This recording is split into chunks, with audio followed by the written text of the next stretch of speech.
आता आपल्या आवडत्या मालिकेचे संपूर्ण भाग मालिका प्रसारित झाल्यानंतर लगेचच पाहू शकता फक्त सन नेक्स्ट वर. भारतातील प्रेक्षकांसाठी मोफत सेवा. अगं वहिनी वहिनी अगं हात सोड माझा. अगं काय झोपू काय आता? काय चालवलंयस वहिनी? सून घरात आल्यापासून जरा जास्तच कॉन्फिडन्स वाढलाय तुझा. तू आणि तुझी सून एकत्र आलात ना तरी माझ्या समोर टिकू शकणार नाही. तुमच्या विरुद्ध जायला आपल्यात काही लढाई सुरू नाहीये.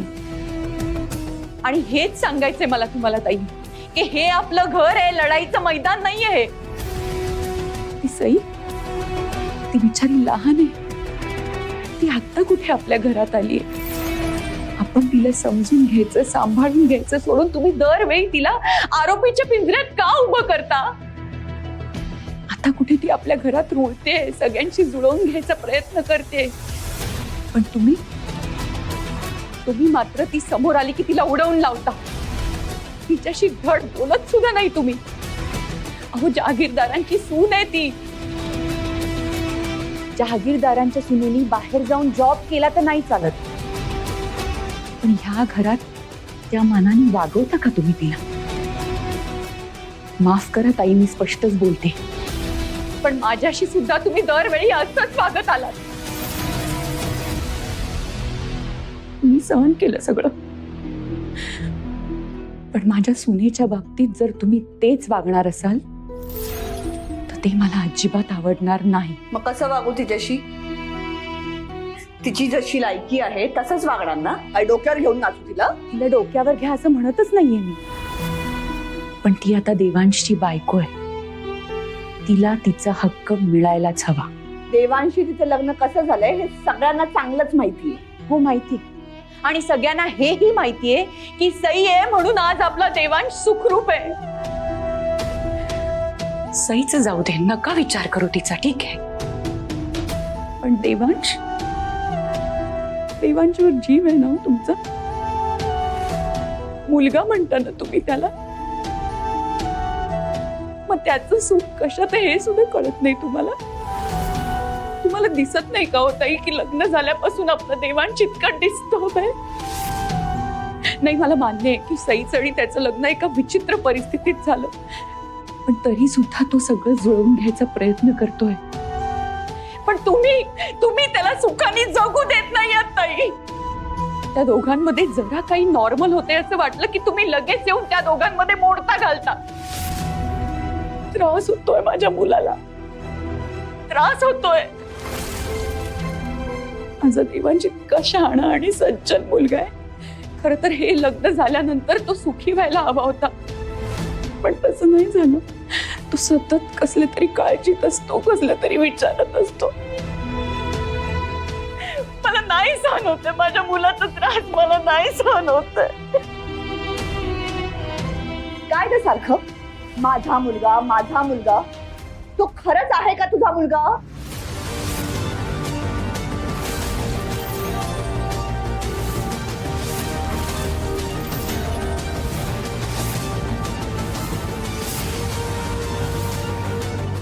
बोल ना, आता गप्प का बसलीस?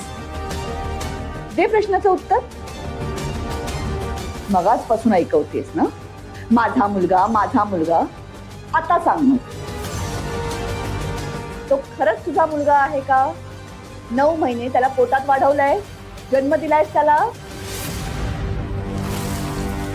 ओमी आणि रिया ही तुझी मुलं आहे. देवांशी तुझा काहीही संबंध नाही.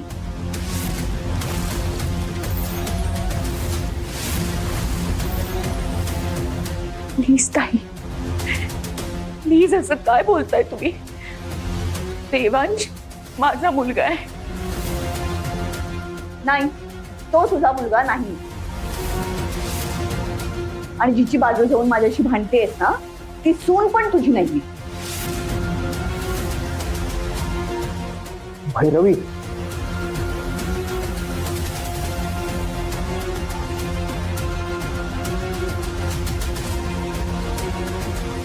काय चाललंय तुमचं? इथे घरात रिया आहे, ओमी आहे, नोकर माणसं आहेत. त्यांच्यापैकी एकाने जरी हे ऐकलं तरी काय परिणाम होईल कल्पना आहे ना तुम्हाला? आणि म्हणूनच आपण ठरवलं होतं की ह्या विषयाबद्दल आपण कधीच काहीच बोलायचं नाही म्हणून. हो ठरलं होतं ना. तू सांग तुझ्या बायकोला, तीच विसरलीये. तिला असं वाटतंय तिला एकटीला देवांची काळजी आहे. नाही मग असं असेल तर तिचं आणि देवांचं काय नातं आहे का नाही याची आठवण करून द्यायला नको तिला. काय आहे जानकी, अगं निदान तू तरी शांत राहायचंस. अहो मी फक्त यांना इतकंच सांगते की ह्या सईशी जे वागतायत त्याचा परिणाम आपल्या देवांशवर होतो. खचून जाईल होतो मनाने अशाने. छोट्या मोठ्या कारणांनी खचून जायला तो काही तुझा मुलगा नाहीये. मी वाढवलंय त्याला. स्ट्रॉंग आहे तो. भैरवी पुरे ना आता किती वेळा तेच तेच बोलणार आहे. बोलणार, एकदा नाही 1000 वेळा बोलणार.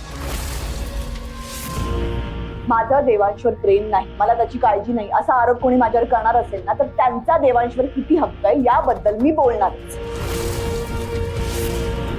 आणि काय म्हणताय तुम्ही हा की मला देवांची काळजी नाही?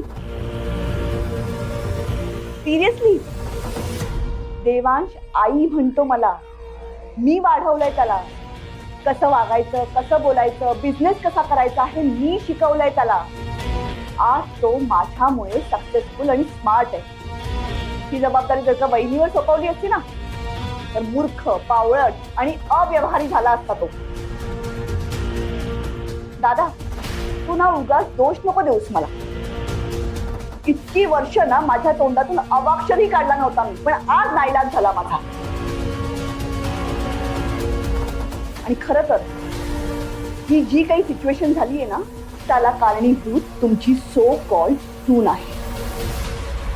तिचा काय संबंध आहे? तिचाच संबंध आहे. तिचाच संबंध आहे. आणखी कोणाचा असणार? ती घरात आल्यापासूनच डोकं फिरल्यासारखी वागतेस की नाही तू? आणि एक सांगू वहिनी, या घरातली शांती मी नाही तुझ्या सुनेने भंग केली. त्या मिडल क्लास मुलीचं पाऊल जेव्हापासून या घरात पडलंय ना तेव्हापासून सगळं बिघडलंय. आणि मी सगळं सांभाळण्याचा प्रयत्न करते तर तू उलट मलाच ऐकवते. नाही मला चुकीचं ठरवताय ना, मग ठीक आहे. आता मी गप्प बसणारच नाही. जे काही सत्य आहे ना ते सगळ्यांना कळू दे सगळ्यांना की देवांश बहिणीचा मुलगा नाही.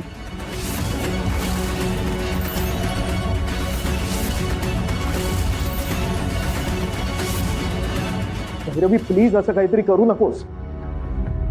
देवांशला जर हे सत्य कळलं तर त्याच्या मनाची काय भयानक परिस्थिती होईल याची कल्पना आहे ना तुला? त्याला सहन नाही करता येणार, कोलमडून जाईल तो. आणि फक्त तोच नाही तर आपल्या घरातलं वातावरण बिघडेल कायमच. भैरवी मी तुला रिक्वेस्ट करतोय प्लीज. ठीक आहे दादा, मी गप्प बसेन. पण बहिणीने जर का तिला पाठीशी घातलं ना तर ते मला सहन होणार नाही. पण मी तिला पाठीशी घालतच नाहीये ताई. मी इतकंच म्हणते की तुम्ही तिला समजून घ्या. नाही समजून घ्यायचंय मला. मी तिला कधीच समजून घेणार नाही. आणि शेवटचं सांगते बाई, तू जर का सारखी सारखी तिची वकिली करायला माझ्याकडे आलीस ना तर इतकी वर्ष लपवून ठेवलेलं सत्य बाहेर पडेल. आणि मग त्याचा जो काही परिणाम होईल त्याला मी जबाबदार नसेल. भैरवी मी हात जोडून विनंती करतोय की प्लीज असं काहीतरी करू नकोस. बघ हे सत्य जर बाहेर आलं ना तर आपल्या घरात वादळ येईल, वादळ. मी जानकीला समजावतो पण तू मात्र शांत राहा प्लीज. ताई पण तुम्ही बस आता एक शब्दही काढू नकोस. आणि तुम्ही दोघींनी ह्या विषयाबद्दल एक शब्दही काढायचा नाही, कळलं? चल चल.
आई, बाबा,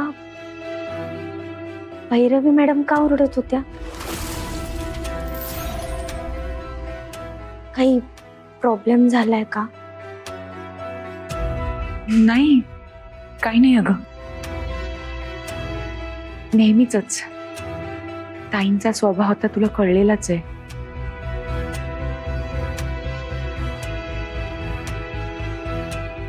हो, पण आज मला जरा वेगळं वाटतंय. म्हणजे नेहमीपेक्षा आज मला त्या जास्त चिडलेल्या वाटल्या त्यांच्या आवाजावरून.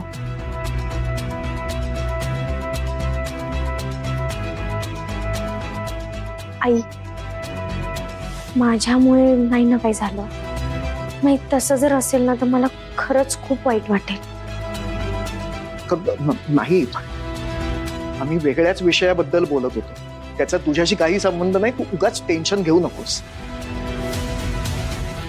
आणि माहितीये का की भैरवी जशी पटकन चिडते ना तशीच पटकन शांत देखील होते. तू टेन्शन घेऊ नकोस. हा, ठीक आहे, चल.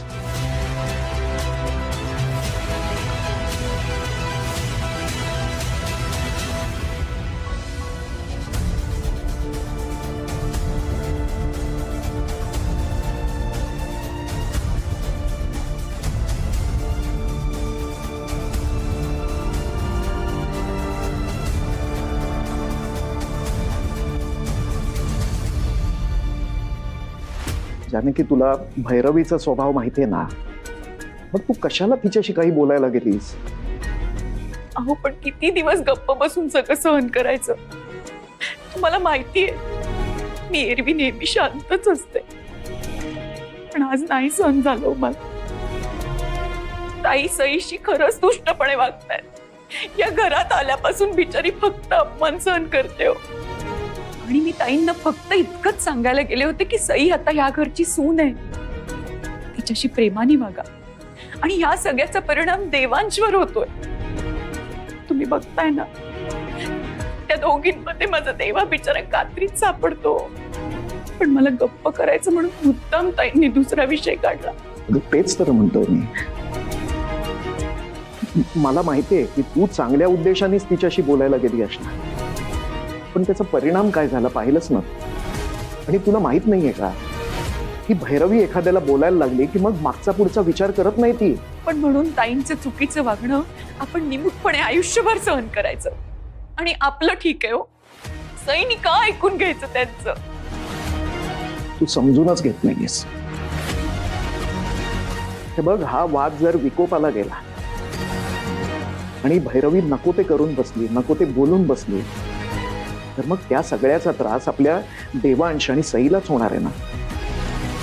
खरं काय ते कळलं की देवांशी काय अवस्था होईल कल्पना देखील करवत नाही. तेच म्हणते मी.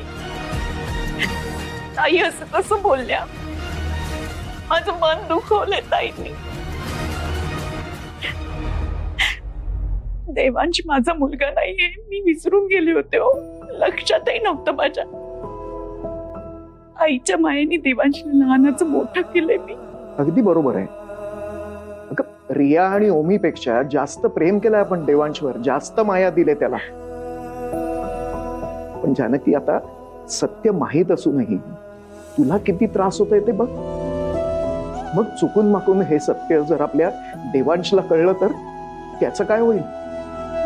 आणि निव्वळ म्हणून आज मी भैरवीला फार काही बोललोच नाही, कारण तिचं एकदा स्वतःवरचा ताबा सुटला ना की मग कोणत्याही थराला जाऊ शकते ती.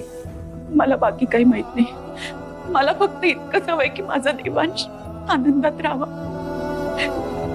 तो कायम सुखात असला पाहिजे. हो ना. मग त्यासाठी आपल्याला गप्प राहावं लागेल. भैरवीचं वागणं आपल्याला सहन करत राहावं लागेल. कारण सत्य काय हे जर कळलं तर फक्त देवांशच नाही तर या घरातलंच कोणीही आनंदानं राहू शकणार नाही. जानकी, मी तुला रिक्वेस्ट करतो, तू प्लीज भैरवीच्या वाट्याला जाऊ नकोस. नाहीतर आपलं हे घर उद्ध्वस्त होईल.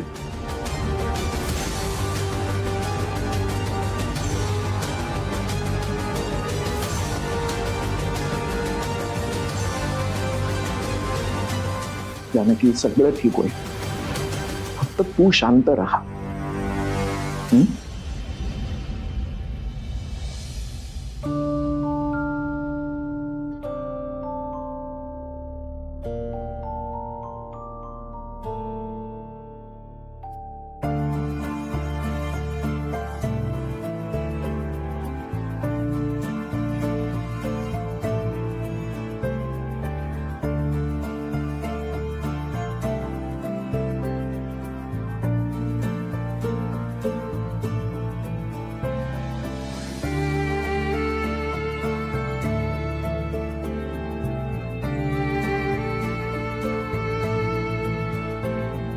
लाईट कशी गेली अचानक?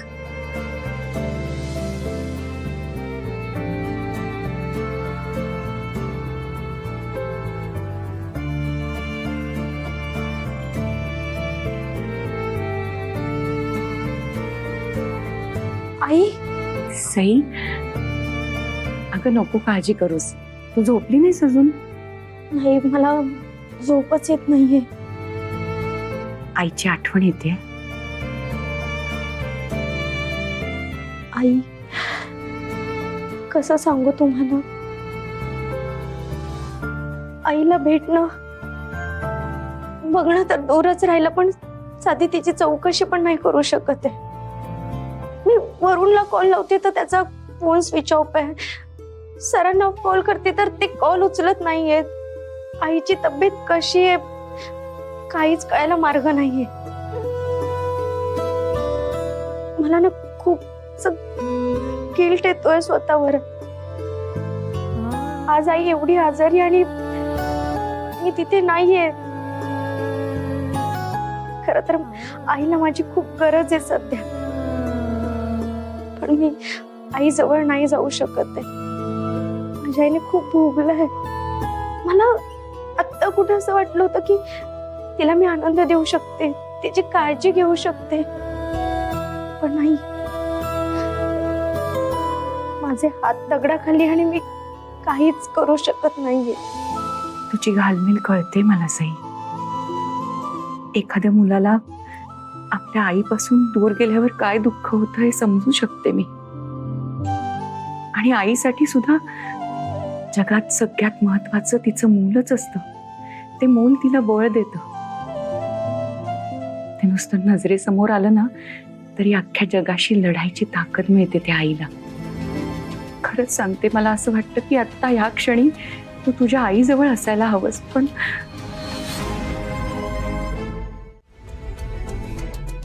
सई, हे बघ आता रात्र आहे, म्हणजे सगळे झोपलेत आणि लाईट सुद्धा गेलीये. मग तू असं कर, तू आता पटकन जा, आईला भेटून परत ये. पण आई, सई, मी आहे ना इथे घरात. तू नको काळजी करू, मी सगळं सांभाळीन. तू आधी हॉस्पिटलला जा आणि आईला भेटून ये. आता कसलाच विचार करू नकोस. चल.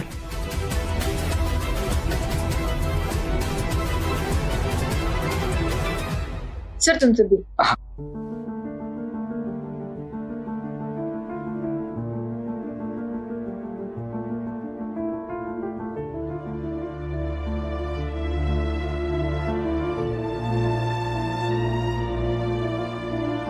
एक्सक्यूज मी, जे काय बिल असेल ते प्लीज स्वाईप करून घ्या. अहो जिजू नको, आहेत माझ्याकडे. इट्स ओके वरून. मी माझ्या जायचं मेडिसिनचे पैसे भरतो, त्यात काही प्रॉब्लेम आहे? रिलॅक्स. थँक्यू. चलायचं? चल.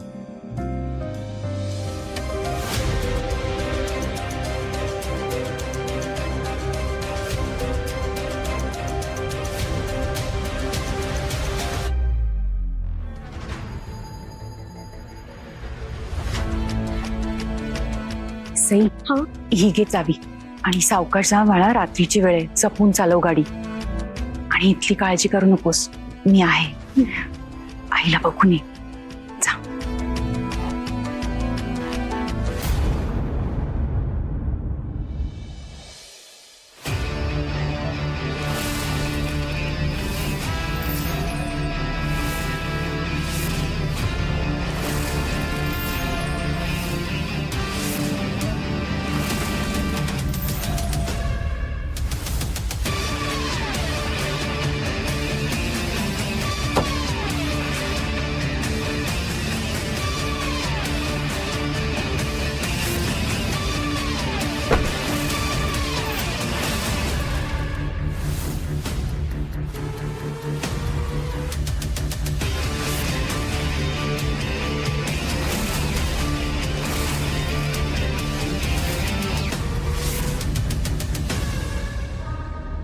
सरप्राईज.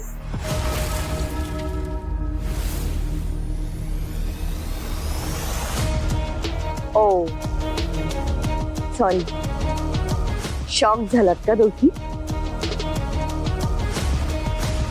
वहिनी, तू स्वतःला खूप हुशार समजतेस नाही, पण नेहमी विचारतेस की ही भैरवी तुझ्याहून 10 पावलं पुढे.